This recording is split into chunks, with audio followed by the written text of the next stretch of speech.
बिस्मिल्लाहिर्रहमानिर्रहीम जी स्टूडेंट्स, आज आपकी इस सेकंड एचओडी क्लास में क्लास 9th की इंग्लिश का डे 5 स्टार्ट हो रहा है। तो चलिए इंग्लिश की बुक्स निकाल लीजिए। हम lesson number 11 noise in the environment की रीडिंग कर रहे हैं। हम 5 पॉइंट्स की रीडिंग पहले कंप्लीट कर चुके हैं। आज पॉइंट नंबर 6 से रीडिंग करेंगे डे 5 पर।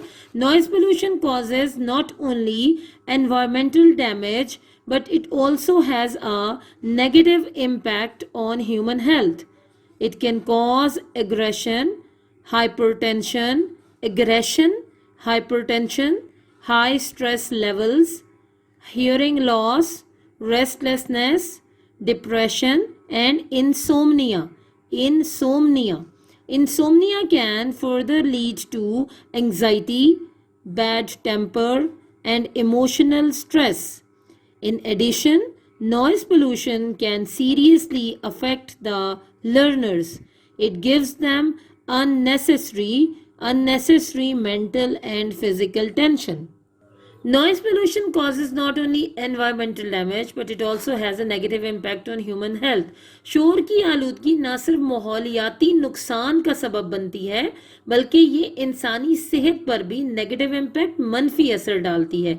It can cause aggression, hypertension, high stress levels, hearing loss, restlessness, depression and insomnia.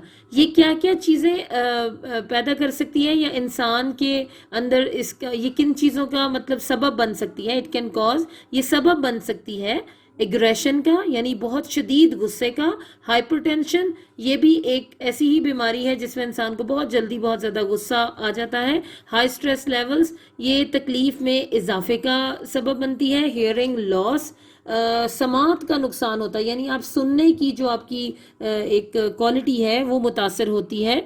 Restlessness, बेआरामी. Depression भी उसी को कहेंगे. आप कह सकते हैं डिप्रेशन को डिप्रेशन ही कहते हैं. दरअसल ये भी बहुत ही ज़्यादा हद तक जब आपका गम या तकलीफ़ बढ़ जाती है तो एक उदासी और बहुत ज़्यादा तकलीफ़ का एक एहसास होता है. एंड इंसोमनिया एक ऐसी बीमारी होती है जिसमें नींद नहीं आती. तो इन सब चीज़ों का सबब बनती है शोर की आलूदगी. Insomnia can further lead to anxiety, bad temper and emotional stress. Insomnia यानी नींद ना आने की जो बीमारी है ये मजीद किस चीज़ में तब्दील हो जाती है. एंग्जाइटी में यानी बेचैनी में, बैड टेम्पर बहुत शदीद गुस्सा आने में, एंड इमोशनल स्ट्रेस और जज्बाती दबाव में. इन एडिशन, इसके साथ साथ या इसमें मजीद इजाफा करें तो noise pollution can seriously affect the learners. शोर की आलूदगी सीखने वालों को यानी स्टूडेंट्स को, तालिब इल्मों को बहुत ज़्यादा मुतासर करती है, तकलीफ़ देती है. It gives them unnecessary mental and physical tension. ये देती है उनको बिला वजह का, बगैर किसी ज़रूरत के एक जहनी और जिस्मानी तकलीफ़ या अजियत. तो स्टूडेंट्स, इसको आज आप डे 5 पर पॉइंट 6 को अच्छी तरह से रीड कर लीजिए. अब हम क्वेश्चन आंसर्स पे चलते हैं. जी स्टूडेंट्स, आप स्टैंडर्ड नोट्स में नॉइज इन द एनवायरनमेंट के क्वेश्चन आंसर्स निकाल लीजिए. जी स्टूडेंट्स, डे 5 पर आप ये क्वेश्चन नंबर 5 जो कि सीरियल में क्वेश्चन नंबर 76 है इसको पढ़ेंगे. Why is noise dangerous for human health? Answer is noise pollution is dangerous for human health because it can cause aggression, hypertension, restlessness and insomnia. यही पैराग्राफ अभी हमने read किया है, उसी के मुतालिक ये क्वेश्चन है जिसका ये आंसर है. आप इसको आज डे 5 पर अपनी इंग्लिश की नोटबुक्स पर नोट कर लीजिए और इसे ज़ुबानी याद कर लीजिए. अब हम चलते हैं पैराग्राफ्स की तरफ. जी स्टूडेंट्स, पहले हम आपको एक पैराग्राफ पढ़ा चुके हैं, फैशंस. अब हम सेकेंड पैराग्राफ अपना पढ़ेंगे, a river in flood. A river in flood, ये एक सैलाब के मुतल्लिक पैराग्राफ है किसी दरिया में आए हुए. Last summer I happened to be in my village. For over a week the wet spell had been a delightful experience. One morning in the early hours there went up a cry, water water. The Chenab was in flood. There was water in our big courtyard. Courtyard सहन को कहते हैं. The low-lying part of the village was under 3 feet of water. Panic gripped the whole village. Panic gripped the whole village. यानी तमाम गांव panic का शिकार हो गया, परेशानी का, तकलीफ का शिकार हो गया. Most of the folks लोगों को कहते हैं, started moving towards the nearby high mound, ऊंचा टीला, high mound. It was a scene of great misery. I had the glimpse of the river in flood. The entire area up to the far off road bridge was just one sheet of muddy water. Logs were seen floating fast. Logs क्या है? लकड़ी के मोटे मोटे जो तने होते हैं, दरख्तों के तने, जो दरख्त टूट गए थे उनके तने, वो फ्लोट करते हुए यानी तैरते हुए नजर आ रहे थे, देखे जा सकते थे. The trees with half of their Trunks in water stood like unfolded umbrellas. The flood water filled our hearts. इसको hearts कर लीजिए, S भी आएगा, hearts with fear. तो ये एक सैलाब की कहानी है या एक पैराग्राफ है जो सैलाब एक दरिया में आया है उसके मुतल्लिक है कि मैं अपनी आखिरी जो हमारी पिछली छुट्टियां थी, गर्मियों की छुट्टियां थी, उनमें अपने गांव में था तो वहाँ दरिया चनाब पास ही था, उसमें सैलाब आ गया तो पूरा गांव बड़ी तकलीफ में था. जो बड़े नीचे नीचे के इलाके थे जो रिवर के लेवल के थे वहाँ पर 3-3 फुट पानी आ गया. पूरे गांव में पैनिक, तकलीफ फैल गई. लोग जो हैं करीबी टीले की तरफ जाने लगे अपने आप को बचाने के लिए. बड़ा तकलीफ दे सीन था और तमाम एरिया दूर तक जहाँ तक दरिया भी नज़र आ रहा था, ब्रिज यानी पुल नज़र आ रहा था, हर जगह एक मिट्टी की चादर सी तनी हुई नज़र आ रही थी.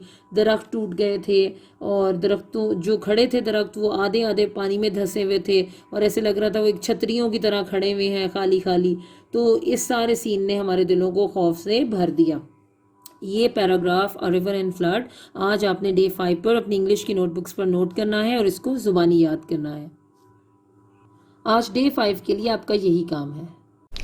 हाँ, चलते हैं बेटा डे 5 की तरफ. डे 5 में मैंने आपको बताया कि हमने थ्योरम करना है 10 चैप्टर का 10.3.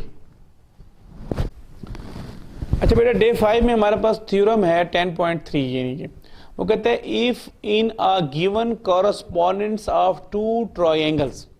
अब मैंने पिछले जो लेक्चर था, पिछली जो एचओडी थी, उसमें मैंने आपको बताया था कि कॉरस्पॉन्डिंग टू ट्रायंगल. याद रखो जब भी हम ट्राइंगल की कॉरस्पॉन्डिंग दो की करते हैं, एक ही नहीं हो सकती. हमेशा याद रखो लड़ाई भी दो बंदों की होती है, एक बंदे की तो लड़ाई अपने आप के साथ वो कर नहीं सकता. तो हमेशा याद रखो कि दो ट्राइंगल जब होंगी तो उनकी हम कॉरस्पॉन्डेंस करेंगे, उनका मुकाबला करेंगे. एक बंदा अपने साथ मुकाबला नहीं कर सकता, दो बंदों का मुकाबला होता है तो एक जीतता है एक हारता है. तो यहाँ पे वही कहते हैं in a given correspondence of two triangles comma the three sides of one triangle are congruent to the corresponding three side of the other triangle, then the triangles are congruent. अब यहाँ पे जो then है ना, then के बाद जो है ये प्रूफ करना है, और then से जो पहले है वो हमारा गिवन है कि दो ट्राइंगल हैं, उनकी कॉरस्पॉन्डेंस में अगर एक ट्राइंगल की 3 साइडें दूसरी ट्राइंगल की तीनों साइडों के बराबर हों, the three side of one triangle are congruent to corresponding three side of the other triangle, then the triangles are congruent. अब एक ट्राइंगल मैंने बनाई ABC और एक ट्राइंगल मैंने बनाई DEF. ये आप इस ट्राइंगल को फोकस करें, इस नीचे वाली चीज को छोड़ दें. अभी एक ट्राइंगल ABC है, एक DEF है. तो वो गिवन में क्या कहता है, इन ट्राइंगल ABC की कॉरस्पॉन्डिंग करें ट्राइंगल DEF के साथ, उसमें क्या कहता है कि एक ट्राइंगल की तीनों साइड यानी AB BC और AC ये 3 साइड है और इसकी DE और EF और DF है. तो AB DE के कांग्रेंट है, BC EF के कांग्रेंट है, AC DF के कांग्रेंट है. वो यहाँ पे यही कह रहा है AB DE के कांग्रेंट है, BC EF के कांग्रेंट है और CA FD के कांग्रेंट हो तो प्रूफ ये करो ये दोनों ट्राइंगल कांग्रेंट होंगे, यानी कि AB जो ट्राइंगल है वो कांग्रेंट होगी DEF के कांग्रेंट का ये सिंबल है. अब मैंने एक बात और भी बताई थी कि याद रखो कि हमारे पास जब दो ट्राइंगल दी गई हों, जब एक हो तो उसको 2 बनाते हैं, जब 2 हो तो उसे 3 बनाते हैं. तो हम एक ट्राइंगल और बनाएंगे, उसको हम क्या कहते हैं, कंस्ट्रक्शन कहते हैं. तो हम थ्योरम के अंदर कुछ बनावट करते हैं. मैंने आपको एक मिसाल दी थी कि एक ज़ाहिर बात है जब आप अदालत में जाते हैं, एक हमारे पास जज होता है, एक वकील होता है और एक मुजरिम होता है. और मुजरिम भी जो है वो 2 वकील होते हैं. तो मुजरिम भी हमारे पास वो वकील जो एक होता है वो कहता है कि भाई ये जुर्म इसने किया है, और दूसरा जो वकील जो उसको अपना वो कहता नहीं, उसके जुर्म को गलत साबित करने की कोशिश करता है. तो यही बात है, वो जब हमारा केस जब जाता है अदालत में तो जो वकील हम करते हैं, वकील को जब हम सारी इंफॉर्मेशन दे देते हैं तो वकील हमारी इंफॉर्मेशन को स्टडी करता है, तो जब स्टडी करता है तो उसमें कुछ उसको आगे पीछे चीजों को करता है, उसकी कंस्ट्रक्शन करता है, उसको बनाता है, बना के फिर पेश करता है। तो इस तरह थ्योरम भी ऐसा ही है कि जब तक हमारे पास ट्रायंगल एक होगी दो बनाएंगे, दो होगी तीन बनाएंगे। अब वो कहता है suppose date in triangle DEF, जो हमारे पास DEF ट्रायंगल है, द साइड EF, जो EF साइड है ये वाली नीचे वाली, is not smaller than any of the remaining to side, ये इन दो साइडों से स्मॉलर नहीं है, यानी कि ये बड़ी है। ऑन EF, जो EF है, कंस्ट्रक्ट अ ट्रायंगल LEF, हम एक ट्रायंगल और कंस्ट्रक्ट करते हैं LEF, in which angle B is equal to angle FEL and LE is not equal to A not congruent to AB। अब यहां पे जरा गौर से देखें इस बात को। वो कहते हैं EF जो हमारे पास है वो इसके ऊपर कंस्ट्रक्ट ट्रायंगल LEF, हम क्या करते हैं LEF एक ट्रायंगल और बना लेते हैं, ये ट्रायंगल हमने एक और बना दी इसके नीचे LEF, इन EF के साथ ये जो दो आर्म हमने लगा दी एक ट्रायंगल बना दी। ऑन EF कंस्ट्रक्ट और ट्रायंगल LEF इन विच, जिसके अंदर एंगल B जो है ये वाला एंगल B, वो हमने कहा किसके बराबर है FEL के, FEL के, यानी कि यहां से लेकर यहां तक, यानी ये एंगल B जो है वो यहां से यहां तक बराबर, यानी कि हमने ट्रायंगल इस तरह बनाई कि जितना एंगल इसका, सपोज ये 45 डिग्री का एंगल है, तो हमने ऐसे डिजाइन किया ट्रायंगल को कि ये एंगल भी कितना हो गया 45 डिग्री का हो गया। तो ये एंगल इसके बराबर हमने सपोज कर दिया, यानी कि इतनी ट्रायंगल हमने बनाई कि ये एंगल इसके बराबर हो गया, ये कंस्ट्रक्शन में कहा। और फिर ये भी कहा कि जो LE है, ये जो LE है वो क्या है, वो कॉन्ग्रुएंट है किसके, AB के, ये कॉन्ग्रुएंट है सारी, ये कॉन्ग्रुएंट मैंने कहा था पहले, कहा था नहीं है, लेकिन ये वो कह रहे हैं कि ये हमने ट्रायंगल इतनी बनाई कि जितनी इसकी लेंथ थी उतनी इसकी लेंथ भी कर दी, यानी कि दो चीजें बताई, इसमें एंगल इसके बराबर भी किया और ये लेंथ जितनी है ये 4 सेंटीमीटर, तो इसको भी 4 किए। तो ट्रायंगल ऐसी बनाई कि ये दोनों भी बराबर और ये एंगल भी बराबर करके ट्रायंगल हमने बना दी। फिर वो कहते हैं join D and L, D को L के साथ हमने ज्वाइन कर दिया। जब इसको ज्वाइन किया तो ये एंगल दो हिस्से में बढ़ गया, ये एंगल भी दो हिस्से में बढ़ गया, तो इसका हमने नाम दे दिया, ये 1 और ये 2, ये 3 और ये 4, यानी कि ये 1 एंगल है, ये 2 एंगल है, ये 3 है और ये 4 है। Join D and L in the figure, figure को हम फिगर में देखें तो D और L को ज्वाइन किया। The names of some of the angles are 1 2 3 and 4, तो हमने इनके 4 नाम रख दिए जो मैंने आपको बताए। अब हम प्रूफ की तरफ जाते हैं। अब यहां तक जब आपने थ्योरम कर ली, मैं बार बार हर क्लास में ये बात बताता हूं कि जो थ्योरम होता है, अक्सर बच्चे थ्योरम की स्टेटमेंट को देख के डर जाते हैं कि मुश्किल है, लेकिन अगर आप स्टेटमेंट को सही समझ लें तो मुश्किल नहीं। अब यहां से यहां तक आपने कर दिया, पेपर में आपको आगे वाला जो सिस्टम है ये भूल जाता है, नहीं आता। आपने यहां से यहां तक लिखा तो आपको 4 नंबर, क्योंकि थ्योरम 8 नंबर का होता है, आप उसको 4 नंबर आपको मिल जाएंगे। तो आप यहां तक भी कर लें तो कोई इश्यू नहीं है, आप आगे भूल जाते हैं तो आप छोड़ दें, लेकिन आपको 4 नंबर तो मिल जाएंगे ना। तो एक एक नंबर बोर्ड में कीमती होते हैं। आगे चलें। आप जब ये थ्योरम कर लूंगा एक बात बड़ी दिलचस्प बताऊंगा आपको, वो सुनते हुए मजा भी आएगा कि वाकई सर ने बड़ी आसान बात बताई है, वो मैं आखिर में बताऊंगा। अब प्रूफ देखें, स्टेटमेंट और रीजन। यही बात है, अब मैं आपको दोबारा जो है वो कमरा अदालत की तरफ ले जाता हूं। जब कमरा अदालत में जाता है, जज जो है वो बैठा होता है और वकील जो है वो अपनी जीरा करता है, जीरा मीन बहस करता है जज के साथ अपने मुल्जिम को छुड़ाने के लिए, अपने मुल्जिम को बरी कराने के लिए। तो उसमें क्या करता है, जो स्टेटमेंट पेश करता है उसके साथ उसकी दलाइल भी देता है, यानी कि उसका रीजन देता है, फिर जज उस बात को एक्सेप्ट करता है। तो हमारा माइंड भी ऐसा है, अगर हम कोई बात करें, अगर साथ उसकी दलील दें तो अगला बंदा हमारी बात को समझ ले कि यार ये बात ठीक कर रहे हैं। तो हमेशा जो बात भी करें साथ उसके दलील जरूरी है। तो प्रूफ में हमारे पास स्टेटमेंट है और रीजन है। स्टेटमेंट क्या है आप देखें, इन ट्रायंगल ABC की LEF के साथ, यानी कि इस ट्रायंगल के साथ हम कॉरेस्पॉन्डेंस करते हैं, मुकाबला करते हैं। अब इस मुकाबले के दौरान कुछ चीजें हमने कंस्ट्रक्शन में पहले से ही इक्वल कर दी थी। कैसे, देखो इन दोनों की कॉरेस्पॉन्डेंस में पहले देखो BC is equal to EF, BC is equal to EF। अब ये हम इस ट्रायंगल में भी BC है, इस ट्रायंगल में, इस नीचे वाले ट्रायंगल में EF है, ये हमने पहले से गिवन में कहा था, ये आपस में बराबर है, BC is equal to EF, ये लिख दिया गिवन, साथ उसका रीजन भी दिया। अब आगे चलते हैं। एंगल B जो है वो एंगल जो है वो FEL के बराबर है, ये हमने कंस्ट्रक्शन में बता देता कि ये दोनों बराबर हैं। ये भी इसमें देखो आगे कंस्ट्रक्शन लिखे। तीसरी बात हमने बताई थी कि बी जो ए बी है वो ई एल के बराबर है, ये भी हमने कंस्ट्रक्शन में बताया था। तो मैंने आपको पहले ही बताया था कि अगर किसी दो ट्रायंगल की कॉरेस्पॉन्डेंस में दो साइड एक एंगल या दो एंगल और एक साइड कांग्रेंट हो जाए तो वो ट्रायंगल जिनकी कॉरेस्पॉन्डेंस कर रहे हैं वो आपस में दोनों कांग्रेंट हो जाएंगे। तो ये देखो दोनों कांग्रेंट हो गए। अब एक बात और बताई थी कि जब दो ट्रायंगल कांग्रेंट हो जाएं ये दोनों, तो इसकी तीनों साइडें इसकी तीनों साइडों के बराबर हैं, इसके तीनों एंगल इस ट्रायंगल के तीनों एंगल के बराबर हो जाते हैं। तो अभी हम जिसकी जरूरत है वो हम करेंगे। क्या है अब इसमें ये में देखो सी ए जो है वो ऑटोमेटिकली इस ट्रायंगल का जो है वो एफ एल के बराबर, क्योंकि जब हमने कहा ये दोनों ट्रायंगल कांग्रेंट तो ये चीज इसके बराबर हो गई, ये चीज इसके बराबर है, तो ये साइड इसके बराबर हो जाएगी। तो हमने यहां पे लिखा C A is equal to F L. Part number first कर दिया इसको, corresponding side of congruent triangle. Next चलते हैं। अब उसके बाद जो हमारे पास सी ए है, यानी कि सी ए जो है वो एफ एल के बराबर हमने किया था ना, लेकिन जो गिवन में था कि सी ए जो है वो एफ डी के बराबर है, ये जो हमने हमारे पास पहले गिवन होता सी ए किसके बराबर है, एफ डी के।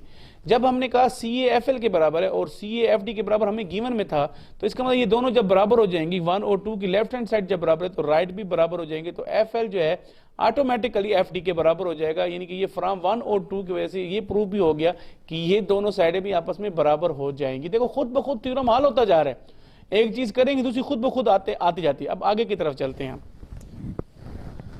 नेक्स्ट देखें अब यहां पे कहते हैं in triangle F D L. अब देखें F D L, F D और एल। अब यहां पे देखें ये एक पतंग बनी हुई नजर आ रही है आपको, देखो ये एफ डी एल, ये हमारे पास एक ट्रायंगल और बन रही है। अब इस ट्रायंगल को देखें आप, इस दरमियान वाली लाइन को छोड़ दें कि ये दरमियान वाली लाइन है या नहीं है, हम कहते हैं ये मेरे पास एक ट्रायंगल है। अब इस ट्रायंगल में आप जरा गौर से देखें, अब यहां पर हम कहते हैं कि ये दोनों साइडें हमने बराबर कर ली हैं। हमने थ्योरम 2 पढ़ा था, याद हो आपको 10.2, अगर किसी ट्रायंगल की दो साइडें बराबर हों तो उसके अपोजिट एंगल भी कांग्रेंट होते हैं, बराबर होते हैं। तो जब ये दोनों साइडें बराबर हैं तो इसका अपोजिट एंगल क्या है 2 और इसका अपोजिट एंगल क्या है 4, तो हम कह सकते हैं कि एंगल 2 जो है वो कांग्रेंट होगा एंगल 4 के, अकॉर्डिंग टू दिस स्टेटमेंट। ये जो हमने आखिर में प्रूफ की थी एफ एल एफ डी के बराबर है। तो जब ये दोनों बराबर है तो जब हम इसको ट्रायंगल शो कर रहे हैं तो ये दो साइडें बराबर होने की वजह से इसके अपोजिट एंगल भी कांग्रेंट हो जाएंगे। ये पार्ट नंबर 3 हो जाएंगे, question number 3। Similarly angle 1 angle 3 के बराबर होगा। जब हम कहते हैं कि 1 2 जो है वो 3 के बराबर है, तो 1 जो है वो किसके बराबर होगा, 1 जो है वो 3 के बराबर हो जाएगा। ये भी याद रखो, जब ये दोनों बराबर हो जाएंगे, देखो अपने ये बराबर है तो ये दोनों भी बराबर होंगे। ये एंगल को हमने क्या किया, बाइसेक्ट किया, कि ये अगर दरमियान में काटा था तो ये आपस में बराबर, तो ये मान किसके बराबर होगा, 3 के बराबर हो जाएगा। अब हम कहेंगे इसको क्वेश्चन नंबर 4 का नाम देंगे। अब हम 3 और 4 इक्वेशन को आपस में लेफ्ट को लेफ्ट के साथ और राइट को राइट के साथ ऐड कर देते, इससे कोई फर्क नहीं पड़ता। तो एंगल 2 और एंगल 1 ऐड होकर मैयर एंगल 2, अब ये देखो इसमें लिखा हुआ है measure M, measure angle 2 plus measure angle 1 is equal to measure angle 3, measure angle 4, या 4 और 3 बाद में कोई फर्क नहीं पड़ता। तो ये मेरे पास आ जाएगी फ्रॉम 3 एंड 4 से। अब ये एक स्टेटमेंट हमारे पास आ गई। अब आगे चलते हैं। Now in triangle DEF corresponding करते हैं ट्रायंगल LEF के। अब देखो ये जो DEF है ट्रायंगल, ये ऊपर वाली और इनका आपस में, अब इसमें बहुत सारी चीजें हमने साबित कर ली हैं, ऑलरेडी प्रूव कर ली हैं, तो हमारे लिए इन दो ट्रायंगल को साबित करना आसान हो जाएगा। कौन सी ट्रायंगल है, एक ट्रायंगल DEF है और एक हमारे पास क्या है, LEF है, LEF।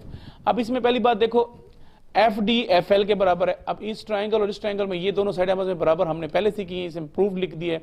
उसके बाद हमारे पास क्या है कि ये जो एंगल है, एंगल अब देखो ये 1 और, अब यहाँ पे एक बात आपको बता दूं, 1 और 2 किसका मजमू है, एंगल D का, और 3 और 4 किसका है, L का। तो यहाँ पे एक मैं चीज लिख देता हूं आपको, यहाँ पे 1 और 2 किसका मजमू है, 1 और 2 मैयर एंगल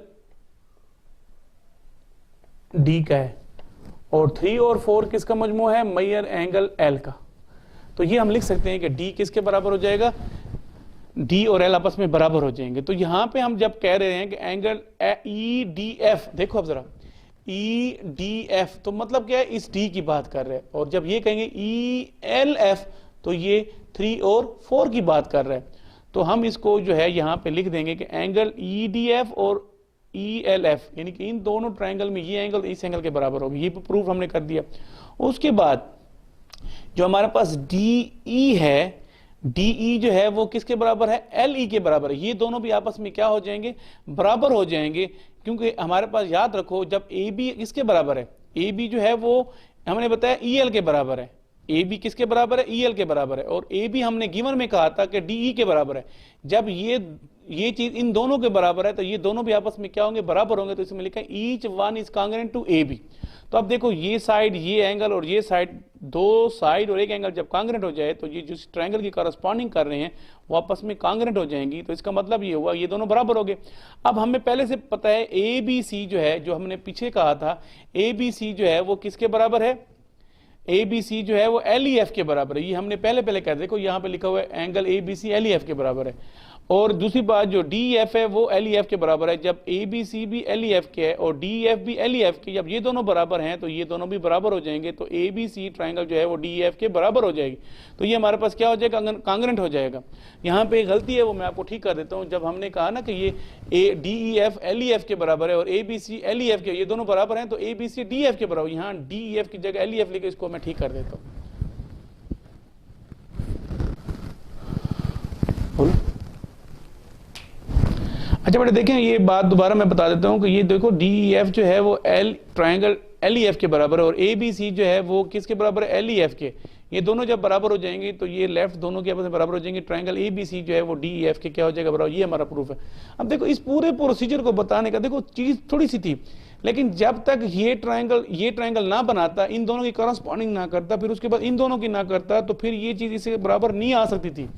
दूसरी बात जो मैंने आपको आखिर में बताया था कि बताऊंगा कि याद रखो, जब आपने थ्योरम की फिगर को गलत बना दिया और सारा थ्योरम आपने इतनी मेहनत करके ठीक लिखा, ये आपकी फिगर ही गलत है, तो थ्योरम में आपको 0 मार्क्स मिलेंगे। ये बोर्ड की तरफ से हिदायत होती हैं।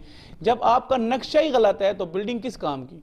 तो जब ये फिगर गलत होगी तो 8 नंबर की है, और जब फिगर ठीक होगी तो 2 नंबर की है। जैसे हम कहते हैं ना कि जींदा लख दा ते मरा 1.25 लाख दा, वही एग्जांपल है कि जब आपने थ्योरम ठीक बनाई तो 2 नंबर मिलेंगे, जब गलत बनाएंगे तो 8 नंबर की है। जब ये 8 नंबर की आपकी फिगर गलत होगी तो ये सारा थ्योरम के नंबर 0 मिलेंगे। जब ये ठीक होगी तो इसके 2 नंबर हैं, इसके भी 2 नंबर हैं, 4, और इसको मिला के टोटल नंबर कितने होते हैं, 8। इसके 4 है और इस पोर्शन के 4, तो 4 और 4 8 हो जाते हैं। अब हम बेटा नेक्स्ट डे 6 का काम करेंगे और उसमें हमारा जो है नेक्स्ट थ्योरम होगा 10.4। अस्सलाम वालेकुम स्टूडेंट्स, आज आपकी सेकंड HOD का 5वां दिन है, यानी 7 मई है। आइए उर्दू का सबक शुरू करते हैं। जी स्टूडेंट्स, आज हम 5वें दिन ये पढ़ेंगे, अलगू ने अब पहला नाम जुम्मन का सुना तो कलेजा धक से हो गया, गोया किसी ने अचानक थप्पड़ मार दिया हो। रामधन मिस्र अलगू के दोस्त थे, तय पर पहुंच गए और बोले, चौधरी तुमको कोई उज़र तो नहीं है, यानी कोई एतराज तो नहीं है। चौधरी ने मायूसाना अंदाज से जवाब दिया, नहीं मुझे कोई उज़र नहीं। इसके बाद 4 नाम तजवीज़ किए गए। अलगू पहला चिरका खाकर होशियार हो गए थे, खूब जांच कर इंतखाब किया, सिर्फ सरपंच का इंतखाब बाकी था। अलगू इस फिक्र में थे कि इस मरहले को क्यों कर तय करूं कि यकायक समझू सेठ के एक अजीज गोडर शाह बोले, समझू भाई सरपंच किसे बनाते हो। समझू खड़े हो गए और अकड़ कर बोले, शेख जुम्मन को। रामधन मिस्र ने चौधरी की तरफ से हमदर्दाना अंदाज से देकर पूछा, अलगू तुम्हें कोई उज़्र हो तो बोलो। अलगू ने किस्मत ठोंक ली, हसरतनाक लहजे में बोले, नहीं मुझे कोई उज़्र नहीं है। शेख जुम्मन को भी अपनी अजीमुशान जिम्मेदारी का एहसास हुआ। उसने सोचा, मैं इस वक्त इंसाफ की ऊंची मसनद पर बैठा हूँ, मेरी आवाज़ इस वक्त हुक्म खुदा है और खुदा के हुक्म में मेरी नीयत को मुतलिक दखल नहीं होना चाहिए। हक और रास्ते से जो भर टलना भी मुझे दुनिया और दीन में स्याह बना देगा। यानी लोगों की जो नीयतें थी वो फिर कहीं ना कहीं हो जाती थी, उन्हें खौफे खुदा हो जाया करता था कि जब उन्हें पता चलता था कि वो कौन सी कुर्सी पे बैठे हैं। पंचायत शुरू हुई। फरीकैन ने अपने हालात बयान किए, जरा हुई, शहादतें गुजरी। फरीकैन के मददगारों ने बहुत खींचतान की। जुम्मन ने बहुत गौर से सुना और तब फैसला सुनाया। अलगू चौधरी और समझू सेठ, पंचों ने तुम्हारे मामले पर गौर किया है। समझू को बैल की पूरी कीमत देना वाजिब है। जिस वक्त बैल उनके घर आया था इसको कोई बीमारी ना थी। अगर कीमत उसी वक्त दे दी गई होती तो आज समझू से इसे वापस लेने का हरगिज तकाजा ना करते। रामधन मिस्र ने कहा, कीमत के अलावा उनसे तावान भी लिया जाए। समझू ने बैल को दौड़ा कर मार डाला। जुम्मन ने कहा इसका असल मामले से कोई ताल्लुक नहीं है। गोदर शाह ने कहा समझू के साथ कुछ रियायत होनी चाहिए, इनका बहुत नुकसान हुआ है और इसे अपने किए की सजा मिल चुकी है। जुम्मन बोला इसका भी असल मामले से कोई ताल्लुक नहीं है, ये अलगू चौधरी के भल मनसी पर मुनस्सर है। भल मनसी मतलब शराफत पर मुनस्सर है। ये फैसला सुनते ही अलगू चौधरी फूले ना समाये। 1 घंटे बाद जुम्मन शेख अलगू के पास आए और उनसे गले लिपट कर बोले, भैया जब से तुमने मेरी पंचायत की है मैं दिल से तुम्हारा दुश्मन था, मगर आज मुझे मालूम हुआ कि पंचायत की मसनद पर बैठकर ना कोई किसी का दोस्त होता है और ना दुश्मन। इंसाफ के सिवा इसे कुछ नहीं सूझता। अलगू रोने लगे, दिल साफ हो गए। दोस्ती का मुरझाया हुआ दरख्त फिर से हरा हो गया। अब वो चालों की जमीन पर नहीं, हक और इंसाफ की जमीन पर खड़े थे। तो ये था स्टूडेंट हमारा सबक। जी स्टूडेंट, हमारा सबक तो मुकम्मल हो चुका है और अब हम इससे छोटी छोटी चीजें हैं इस आपके नोट्स के अंदर, वो मैं आपको थोड़ा थोड़ा बताते जाऊंगी। आप इसे याद करके अपनी नोटबुक पे लिखना है और इसको अच्छे तरीके से याद करना है। यहाँ देखिए मुतज़ैल अल्फाज के मानी लिखिए। अल्फाज मानी, साझा, साझा का मतलब होता है हिस्सेदार, शराकतदारी। ज़ानुए अदब तय करना, शागिर्दी इख्तियार करना। वज़ा, तर्ज, बनावट, शक्ल। पंच, सालस यानी फैसला करने वाले, पंचायत करने वाला फर्द जो भी है। रफ्ता रफ्ता, आहिस्ता आहिस्ता। सुलह पसंद, अमन और कानून मानने वाला। ताहीन हयात, जिंदगी भर, उम्र भर। ये तो थे वर्ड मीनिंग्स। आप देखिए अगले पेज पे, ये देखिए यहाँ पे मुज़क्कर मुअन्नस लिखे हुए हैं, इसको भी आप लिखिए और याद कीजिए। उस्ताद, उस्तानी, शेख, शेखानी, सेठ, सेठानी, चौधरी, चौधरायन, बैल, गाय, ये है। और अब हम करेंगे अफसाने और ख़त की डेफिनेशन। यहाँ सबसे नीचे देखिए आपके अपने नोट्स के पेज नंबर 14 पे सबसे नीचे अफसाने की डेफिनेशन लिखी हुई है। अभी हमने अफसाना पढ़ा था तो इसकी डेफिनेशन भी याद करेंगे, इसको लिखेंगे। अफसाना किसे कहते हैं? यानी अफसाना ऐसी कहानी को कहते हैं जिसमें जिंदगी के किसी एक वाक़े, पहलू या किरदार को पेश किया जाता है। इसलिए इख्तिसार, वहदत, तासुर, जामियत इसकी बुनियादी सिफात हैं। ये तो है अफसाना की मुख्तसर तरीन सी डेफिनेशन। अब क्या है, खत किसे कहते हैं? खत अपने ख्यालात, अपने हालात और अपने जज्बात लिख कर दूसरों को शरीक, की लिखा हुआ है इसको को कर लें, दूसरों को शरीक करना खत नवीसी कहलाता है। खत 2 किस्म के होते हैं, एक रस्मी खत होता है और एक गैर रस्मी खत होता है। रस्मी खत कौन सा होता है? वो खत जो किसी साहिब इख्तियार को भेजकर इनको अपने हालात और मसाइल से आगाह किया जाए, रस्मी खतूत कहलाते हैं। साहिब इख्तियार मतलब आप किसी अफसर को खत लिख रहे हैं कि जी हमारी गली पक्की करानी है, या इस तरह के जो खतूत होते हैं वो वाले। गैर रस्मी खत वो खतूत जो अपने जानने वालों, अजीजों, दोस्तों, वालिदैन और बेतकल्लफ जानने वालों को भेजे जाते हैं, वो गैर रस्मी खतूत कहलाते हैं। एक अच्छे खत के लिए जरूरी है कि खत ऐसे लिखा जाए जैसे मकतूब अलैह आपके सामने बैठा हो। जो खत लिखता है, जो खत जिसको लिखा जाता है उसको मकतूब अलैह कहते हैं और आप इससे बातें कर रहे हों। अच्छी खत में मकतूब अलैह के मर्तबे और इसके साथ अपने रिश्ते का लिहाज रखकर बातें लिखी जाती हैं। और ख़त के दर्जैल हिस्से होते हैं। सबसे पहले तो मकाम और वानगी और तारीख होती है, यानी कहाँ से भेजा जा रहा है, कहाँ से भेजा जा रहा है, तारीख क्या है। अलकाब व अदाब लिखे जाते हैं। ख़त का मजमून होता है। इसके बाद इख्तिताम मजमून होता है। मकतूब निगार का नाम होता है, यानी जो ख़त लिखने वाला होता है उसको मकतूब निगार कहते हैं। और मकतूब अलैह का पता होता है, मकतूब अलैह कहते हैं जिसको ख़त लिखा जाता है। तो ये तो थी आपका ये सबक, और इसके साथ इससे रिलेटेड बहुत सारी चीज़ें हैं जिसको मुझे याद है कि आपने अच्छे तरीके से पढ़ा होगा और इसको बहुत अच्छे तरीके से आप लिखेंगे और याद करेंगे। रोज़ का काम रोज़ किया करें ताकि आपके लिए आसानी हो।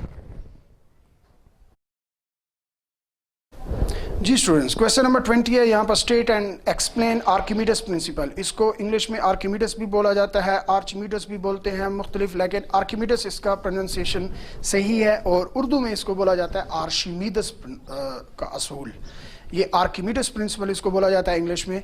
तो ये आर्किमिडीज प्रिंसिपल की स्टेटमेंट है कि वो जो साइंटिस्ट था, जो एक ग्रीक साइंटिस्ट था, जिसका जो है जिसने ये असूल बताया था पानी के अंदर क्या होता है, कोई भी ऑब्जेक्ट उसके अंदर अगर पार्शियली, आधा या मुकम्मल तौर पे डूब जाए तो उसके साथ क्या होता है। When an object is totally और partially immersed in a liquid, जब कोई जिस्म पानी के अंदर मुकम्मल तौर पे या आधा डूब जाए, and up thrust acts on it, तो एक थ्रस्ट उसके ऊपर लगता है जो पानी की तरफ से उसको ऊपर की तरफ उछालता है, is equal to the weight of the liquid it displace. ये कैसे होता है? ये जब भी जिस्म पानी के अंदर जाता है, जैसा कि स्विमिंग पूल में एक अगर बच्चा छलांग लगाता है तो जितना वो पानी को उछालेगा उतना ही उसके ऊपर थ्रस्ट लगेगा, अप थ्रस्ट लगेगा, जो उसको पानी की सरफेस की तरफ, टॉप की तरफ उसको लेकर आता है। ये दोनों बराबर होते हैं। ये आर्किमिडीज प्रिंसिपल है, जो कि वैसे तो पानी के अंदर ये असूल था, लेकिन ये असूल बताया इस साइंटिस्ट ने था, आर्किमिडीज प्रिंसिपल इसको कहा जाता है। इसकी एक्सप्लेनेशन की तरफ बढ़ते हैं। आपको ये डायग्राम नजर आ रही होगी। ये एक कंटेनर है जिसके अंदर पानी भरा हुआ है, और ये एक ऑब्जेक्ट है जिसको पानी के अंदर मुकम्मल तौर पे जो है वो डबोया गया है। इसका एरिया ए है और इसके ऊपर F1 फोर्स लग रही है, जो कि उसकी वेट की फोर्स है। ठीक हो गया। और ये फोर्स जो है ये F2 कौन सी लगेगी? ये इसके रिएक्शन में ऊपर की तरफ लगेगी। ये इसको हम इन दोनों को मिला के, इन दोनों का डिफरेंस जो है वो आपके पास क्या कहलाएगा? अप थ्रस्ट कहलाएगा। Consider a solid cylinder of cross sectional area A and height h। ये उसकी अपनी हाइट h है, जो कि कांस्टेंट उसकी हाइट होगी, चेंज नहीं होगी, पानी के अंदर भी वही रहेगी, पानी से बाहर भी वही रहेगी। Immersed in a liquid as shown in figure. Let h1, ये जो हाइट h1 है जो पानी के अंदर मुकम्मल तौर पे डूबा हुआ, तो उसके ऊपर भी तो पानी की कुछ हिस्सा है, तो उसकी हाइट h1 है। और जो हाइट h2 है, ये टोटल जहां तक ऑब्जेक्ट पानी के अंदर डूबा हुआ है वहां से लेकर और टॉप तक का जो हाइट है, ये इसको हम h2 कहेंगे, depth of top and bottom faces. Then h2 minus h1 is equal to h। आप h2 में से अगर h1 को माइनस कर दे, आपके पीछे क्या बनती है, बचती है, ये h ही बचती है, जो कि उस बॉडी की हाइट है। अब हम इसके अंदर प्रेशर को एक्सप्लेन करते हैं। इसके अंदर प्रेशर कैसे बनेगा? तो जो कि दो प्रेशर यहाँ पर P1 और P2 का कह रहा है। If P1 and P2 are liquid pressure and rho, ये रो मैंने आपको पहले भी ये सैंपल बताया, ये रो है, ये P की तरह का पतला सा P बनाया जाता है, ये रो है, डेंसिटी के लिए इस्तेमाल किया जाता है। Be the density of the water, जो भी लिक्विड है। अब देखें जो प्रेशर का, जो लिक्विड के अंदर प्रेशर का जो फार्मूला है वो मैंने आपको थोड़ी देर पहले जो पिछले डे तकरीबन 11 में मैंने आपको बताया है, वो P is equal to rho g h है।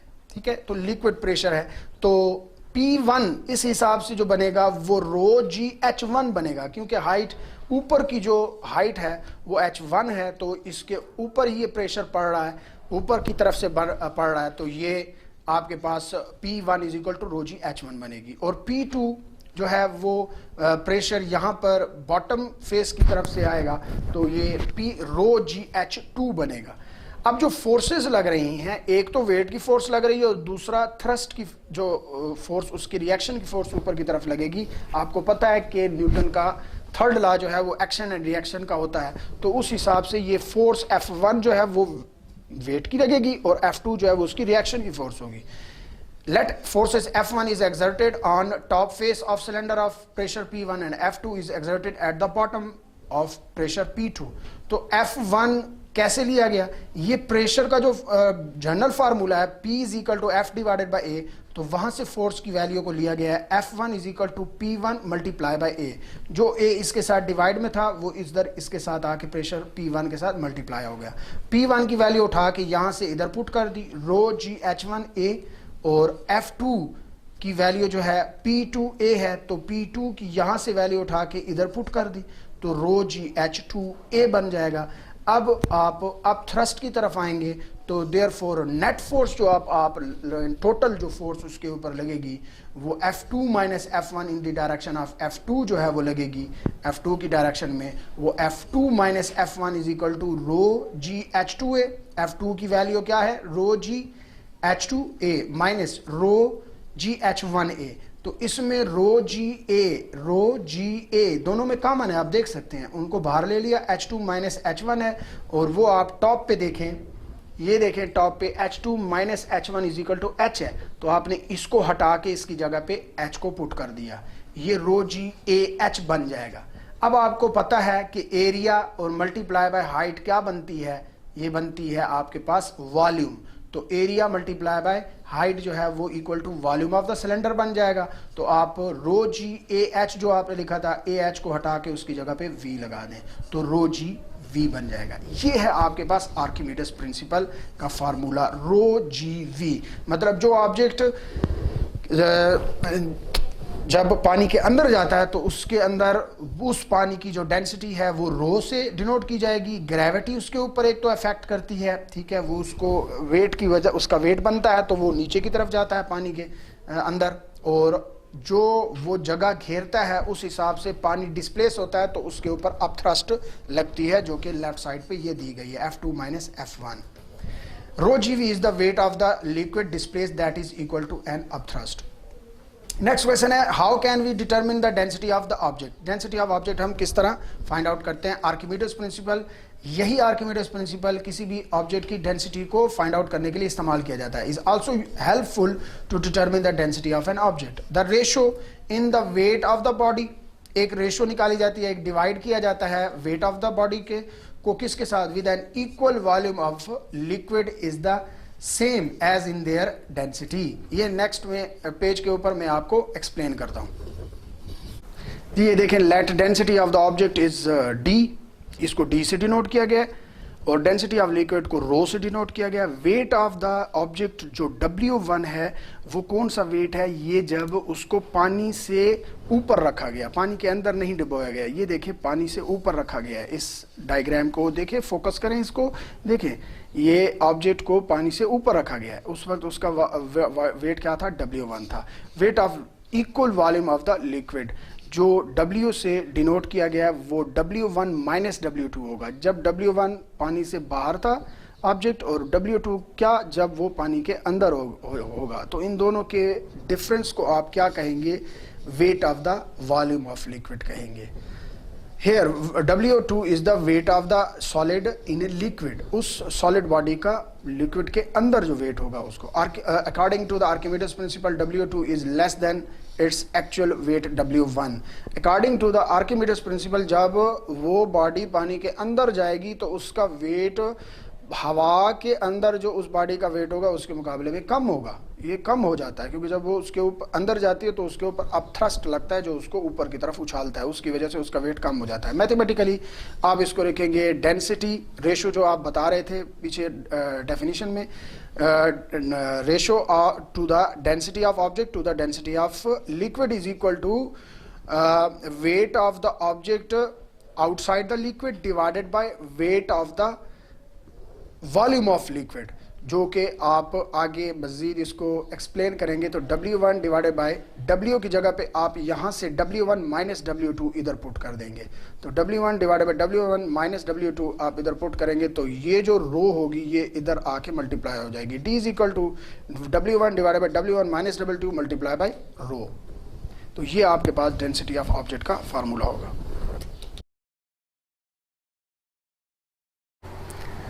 Day 5 and Chapter 6 Solutions। हम सॉलिबिलिटी के टॉपिक पे इतना टाइम लगा रहे हैं क्योंकि ये टॉपिक इस चैप्टर का कोर है और आज उसी से आगे शुरू करेंगे। आपको पता है कल मैंने सेल्फ असेसमेंट के 2 क्वेश्चंस आपको पढ़ाए थे, आज उससे आगे हम क्वेश्चंस को डिस्कस करेंगे और इसको कंप्लीट करेंगे। Which of the following pairs of liquids are miscible? अब मैं इस चीज की कायल हूं कि पहले सवाल को समझें, सवाल को समझ आएगा तो आप सही जवाब लिख सकेंगे ना। तो कह रहे हैं कि हम कुछ पेयर्स आपको दे रहे हैं जो मिसिबल है। मिसिबल का मतलब मिक्स हो सकते हैं, सॉलेबल हैं, डिसॉल्व हो सकते हैं। तो इसकी क्या मिसाल है? वाटर एंड बेंजीन, 2 उन्होंने दिए। क्या वाटर और बेंजीन मिक्स होंगे? अब 1 मिनट ठहरिए और सोचिए। इसके लिए आपको क्या सोचना पड़ेगा? नेचर। वाटर की नेचर क्या है? पोलर। और बेंजीन की नेचर क्या है? Non polar. और मैं आपको पिछले 2-3 दिन से जो टॉपिक्स पढ़ा रही हूँ उसमें क्या पढ़ा के आई हूँ कि नेचर सेम होगी तो सॉल्युबल होंगे। अब मुझे बताएं इनकी नेचर सेम नहीं है तो ये सॉल्युबल नहीं है। अब हम पढ़ लेते हैं। Like dissolves like is the rule. Benzene जिसका फॉर्मूला है C6H6 is a non polar compound and water is a polar compound. So water and benzene are completely immiscible. Immiscible का मतलब है कि एक दूसरे में मिक्स नहीं होंगे। बेंजीन एंड CCl4 अगली मिसाल उन्होंने दी है benzene and CCl4 carbon tetrachloride. Like dissolves like. Benzene is a non polar compound and CCl4 is a non polar compound. Both are non polar. तो क्या पढ़ा के आई हूं मैं सॉल्युबिलिटी के टॉपिक में आपको कि जिनकी नेचर सेम होगी वो सॉल्युबल होंगे. इसका मतलब है कि benzene and CCl4 carbon tetrachloride are completely miscible at all proportions. वो हर टेम्परेचर में एक दूसरे के अंदर मिक्स हो जाते हैं. उसके बाद हम आते हैं as an oil and benzene. Oil और बेंजीन भी एक दूसरे में मिक्स होते हैं because like dissolves like. Benzene is non polar and oil is non polar, so both are miscible. अगर आपको मेरा पूरा स्टार्ट का लेक्चर समझ आएगा तो इन चीजों के आंसर करना आपके लिए मुश्किल नहीं है. अब ये कॉन्सेप्चुअल क्वेश्चन है, लेकिन अगर कॉन्सेप्ट क्लियर होगा तो ये आंसर आपके लिए करना कोई बिग डील नहीं है.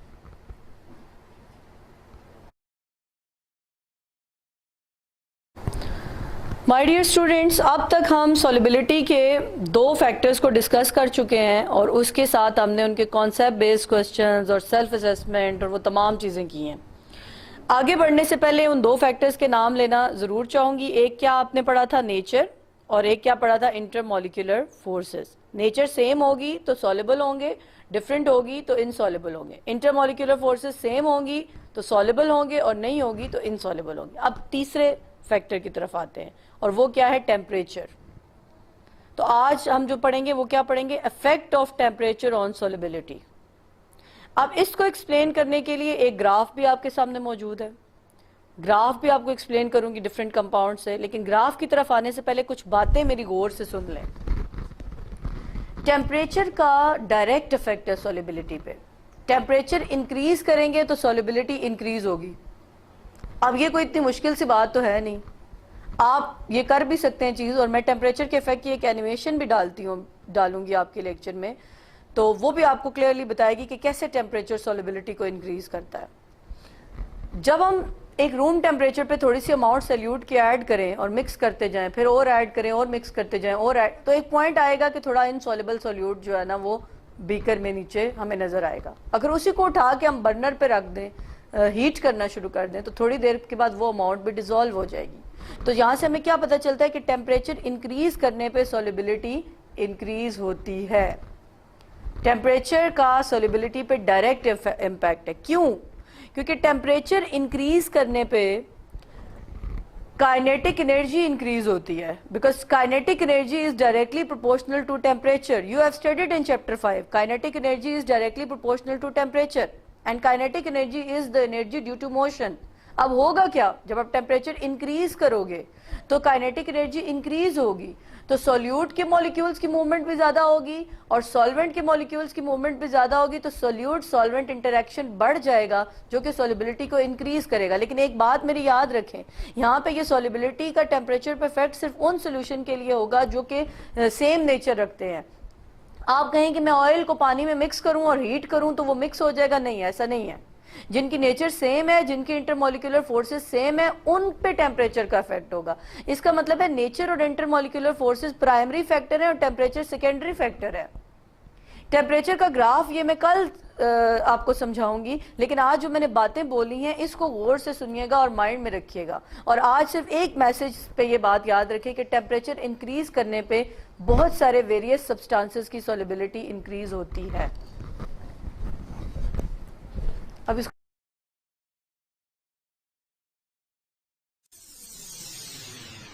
Factors affecting solubility. Why do aerated drink bottles open with a fizz?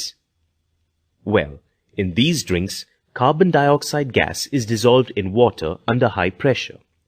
When opened, all the compressed gas is released by the fizz.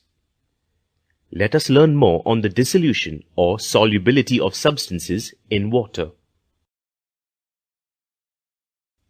How does life underwater survive?